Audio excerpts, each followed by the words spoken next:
I believe we're recording now.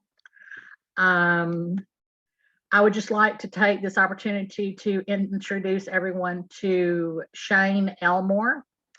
I've known Shane for a few months now. We have worked together.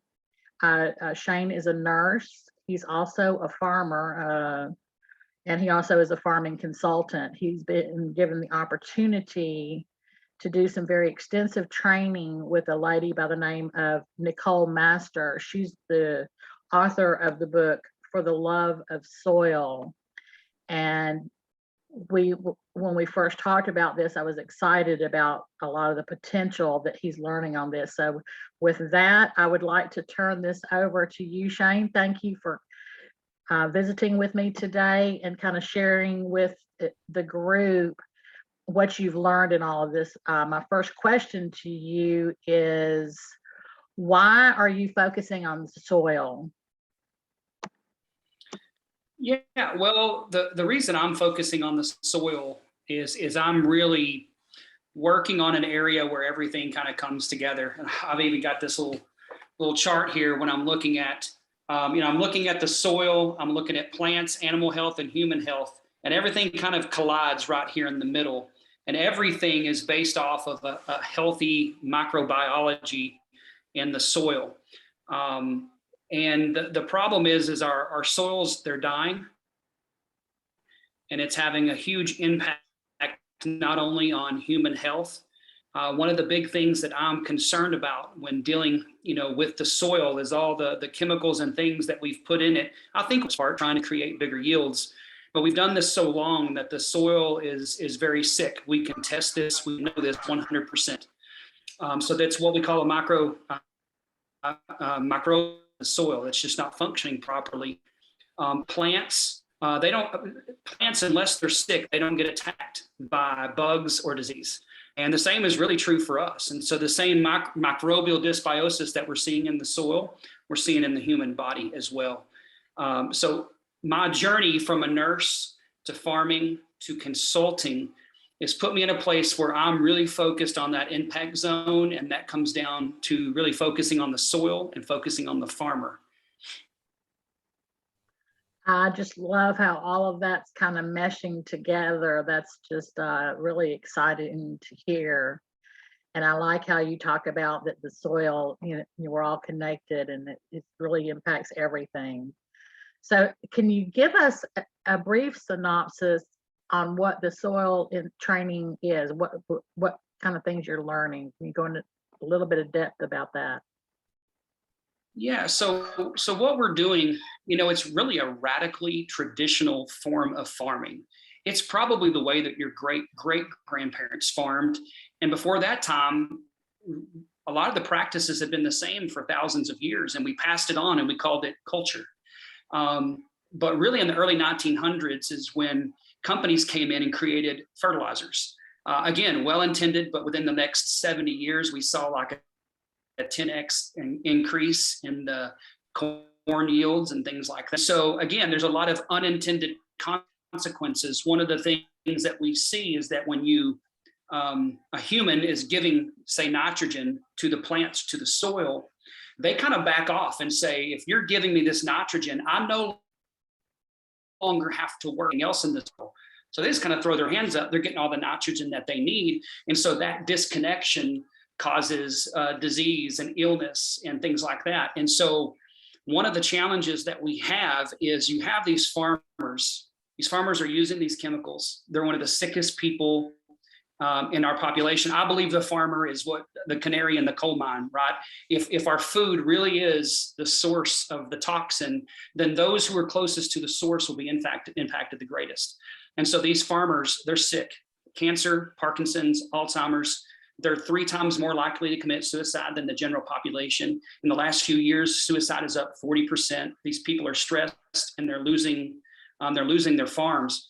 Part of the reason is a lot of these farmers are only one harvest away or one failed harvest away from losing their farm. They're over leveraged with the bank, and they're dreading the fact that the bank's going to call and ask for that loan to come due.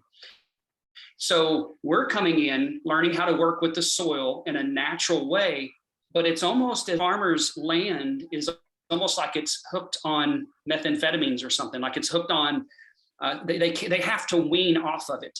And so that's what this course is really focusing on. One, healthy soil, healthy plants, but how do we transition from this labor intensive, input intensive, toxic type of farming that's only getting worse? And how do we transition him from that to this healthy, more natural way that's going to be good for the farmer, it's going to be good for the soil, it's going to be good for the consumers. And at the end of the day, I mean, it's just going to be good for the entire world. Wow, I don't think we stop to think about a lot of the things that you just pointed out in that, and how exciting to have the opportunity to be one of the few who are actually learning these techniques that you're learning. What are your expectations for the training? Yeah, so the expectations for the training, Nicole Masters, and again, she leads the organization called Integrity Health. She's from New Zealand. You said that she's the author of For the Love of Soil. The expectations that she's laid out is she's the number one consultant in the world in the regenerative farming space. And she said, listen, I'm not going to do any more consulting. She's trying to educate the masses. So she's on YouTube, she's on TED Talks, she's trying to get the word out there on how to do this. So this class is about passing on 25 years of regenerative consultant information, but it's more than that, right? We're learning all these tips and these tricks and ways to work with the farmer. She's doing a really good job of teaching us, if we're not going to be successful out there, it's not going to be because of the information we've learned. It's going to be because of personal blocks in our own life. And so, she's talking with us about being in integrity, understanding who you are, understand why you're doing this. And then the expectation is that at the end, I mean, there's 12 of us in this course. She's going to unleash us to the world. We already have customers lined up in Europe. We have customers in the United States that are, we've got 10 of them right now waiting for the graduation of this course so that we can go out and do this consulting, because there's no one out there to do it. So that's my expectation, is that, when they release us and let us go, we're going to be out there. When you say you want to change the world, that sounds like such a daunting task, an overwhelming task. But when you think about the fact that really farmers only make up about 4% of the population, it's still a lot of people, but it's a lot more manageable. Mm-hmm. If money were no issue, how do you think that would impact this humanitarian training that you're learning now? How do you think that would impact your group? That's a good question. If money's not an issue, there's a part of me that even in the consulting realm, if I'm going to go out and I'm going to talk with someone, they've got to have skin in the game, so I'm still going to ask for a consulting fee. I'm still going to ask these people to put some skin in the game. But really the big help with the money, if money were not an issue, would be, we're coming in. So again, put yourself in the place of the farmer, right? You're a 5th generation farmer. This is your great grandparents' land. You're failing, and that one bad harvest and you're going out of business. You're going to have to sell the farm, and you're going to have to go out and do something that you've never done before. And so they are in this very, very stressed out place. Well, they know that the practices they're doing, they're on a treadmill and they don't know how to get off the treadmill. And so it's a hard sell for us to come in, right? Because we can come in and say, listen, this method of farming will reduce your inputs. It will save you time. It will reduce your stress. It'll let the soil do most of the work instead of you doing most of the work. And they're excited and they're like, sign me up. The problem comes in is we can't take away their current inputs because their land is addicted to the chemicals. And so what we have to do temporarily is we're going to have to come in and add some cost. Now, that's going to be for a short period of time, maybe for a year or two. But when you're already cutting it that close, there's no incentive to do that. They want to get off the treadmill, but how do you take that first step off the treadmill? So that's what I believe. If money were not an issue, we'd be able to come in, the farmer who already has skin in the game, and the farmer would say, I don't have the money to take this step, and say, listen, there's a group of people who want to help you take this step. It's the right thing for you, for your family, for the general public, for our planet.